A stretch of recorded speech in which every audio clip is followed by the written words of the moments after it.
Congressman, good to have you with us. What did you make of this election result, and what do you anticipate or hope for in a Kara Spencer administration? As always, whoever is sitting in that seat is someone that we're going to work with. I think it's important that as a region, and particularly a region with 88 municipalities plus the city, I think it's even more important and integral to this region thriving that we all work together. And I have every expectation that I'll be able to work well with the mayor-elect and the comptroller for that matter, and whomever is in those roles. Certainly a lot of transition in St. Louis politics these days. Looking, though, to the economy for a moment, the stock market, the turbulence on Wall Street, and then the pain to small business owners and consumers. What are you seeing coming out of the White House right now? I'm seeing what I've talked about before, this chaos. This is the Trump chaos tax. There are unforeseen repercussions to all of these misguided positions that the administration takes. And what I'll say is every administration has the right to implement their agenda, but work with us. If you are really looking to address the trade market around the world, if you're looking to address fraud and abuse, you're not going to get any pushback from Democrats.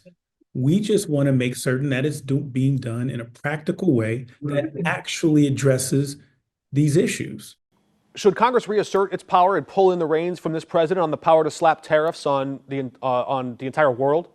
Mark, that's called Congress doing its job. Absolutely. That we have the power of the purse.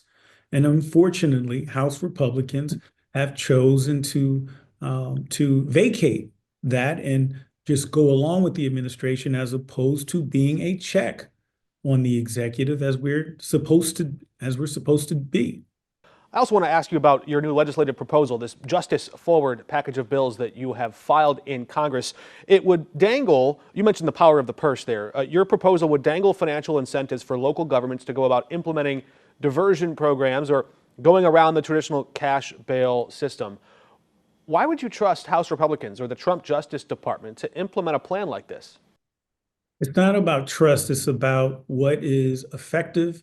And this is something that we've been doing that we did successfully in St. Louis County with our Diversion Advisory Committee. It's about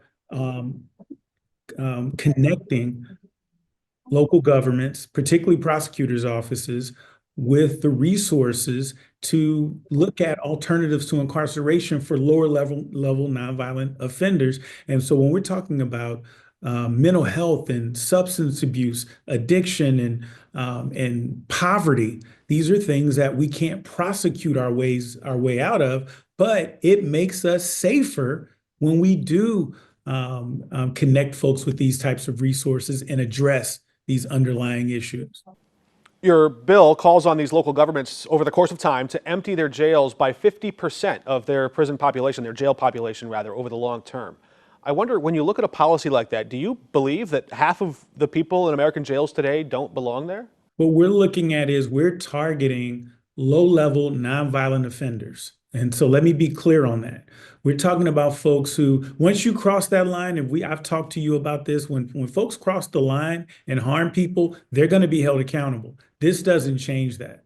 What it says is that people who are struggling with mental health, and I've worked with and talked to local law enforcement, they're arresting the same people over and over again because they're not dangerous offenders. They just have problems, whether it be addiction, whether it be mental health, or what have you. And so what we're doing is we're saying for those folks, we want to empower local governments, local prosecutors to be able to get outside the traditional criminal justice system where we just lock people up, which costs us way more money to incarcerate someone, to incentivize being able to give these people the treatment they need, whether it be housing, whether it be jobs and job training. And what we've seen is our crime issue at the heart of it is recidivism. And with our Diversion Advisory Committee, our recidivism rate was at 3.9%. That's compared to 45% after a year of being released in Missouri. So the folks that get this help, it worked. I understand in Congress there's this fine line or a tightrope you have to walk between good politics and good policy. You've got to get votes, and the reality is Democrats just don't have a majority right now. But I think by and large there is general bipartisan interest in some form of criminal justice reform. So when you get this bill to the president's desk, you're going to need some Republicans, you're going to need some swing district Democrats, some people who might be uncomfortable taking a politically risky move. What do those conversations look like with a swing district Democrat if they come to you and say, hey, I can't be seen as too soft on crime here?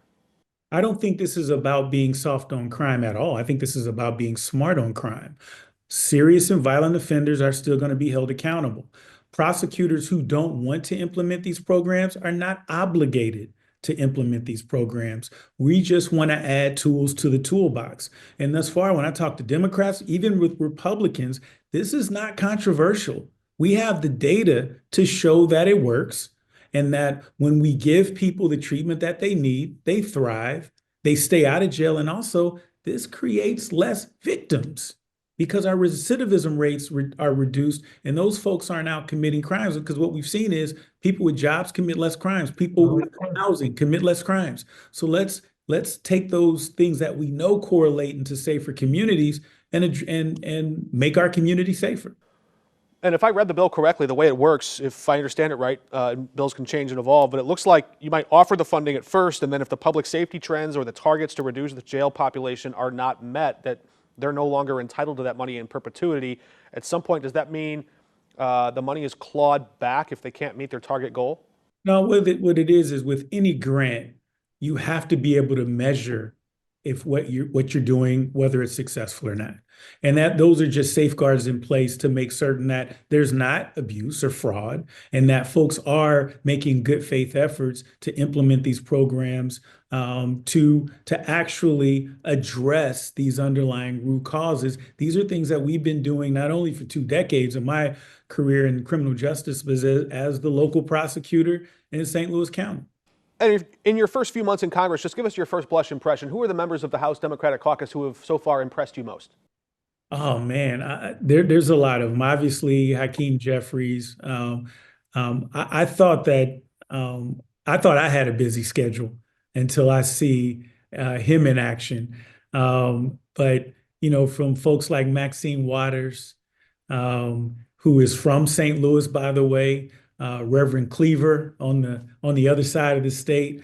I've been so fortunate to have several folks, Congressman McGovern, several folks that have always picked up the phone when I have questions, and it really has been I've been really welcomed here, and even across the aisle. We've even made some reached across the aisle and building relationships. Because like you said, if we're going to get something done, we're going to have to work across the aisle, and folks up here sent me to get stuff done. I think I saw another product of St. Louis, Representative Jasmine Crockett from Texas, also signed on to this bill. Maybe you'll have to tell her to pick up the phone when we call. We'd love to have her on sometime. I'll tell her. Jasmine, Congresswoman Crockett has been great. And as you know, she's from St. Louis as well. And so she's been another one who always picks up the phone, answers the text if I have a question about something. And so, yeah, I've been fortunate. There's a great group up here and who are laser focused on getting things done for working class families. All right, last question if I can. I want to circle back to your legislative proposal because it's got a big price tag on it. Maybe in the perspective of the full federal budget, not the biggest price tag. But back on that, let me finish this question for you. Can you make the case to any fiscal conservative out there that there's more bang for your buck if a person is out in society, working, shopping, as opposed to behind bars? It costs us on average about $35,000 a year to incarcerate a human being. And so for serious and violent offenders, hey, that's a cost we're gonna eat. But we're talking about low-level, nonviolent offenders, folks who are struggling with addiction, mental health, who it costs us more money to incarcerate them than to connect them to some of these programs that we've done. Working with BJC, working with Affinia Healthcare, they are already funded to help these folks. And so when we connect them to organizations like Places for People, well, now we're not footing that bill with respect to housing them because we have a $1 billion industry of incarcerating people. And so there's a whole category, a whole bucket of people that we actually save taxpayer dollars on when we connect them to programs that are alternatives to incarceration.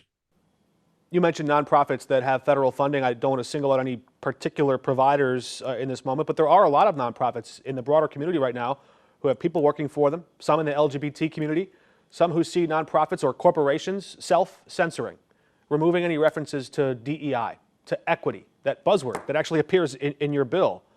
And they're doing that to avoid putting a target on their back so they don't lose federal funding, just like this.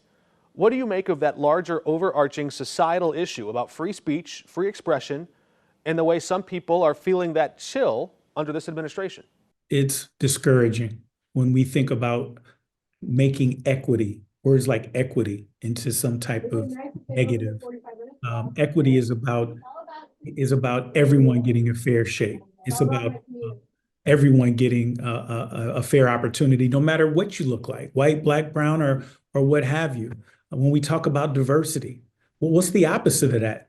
Non-diversity, no diversity. When we talk about exclusion, non-exclusion, or exclusion.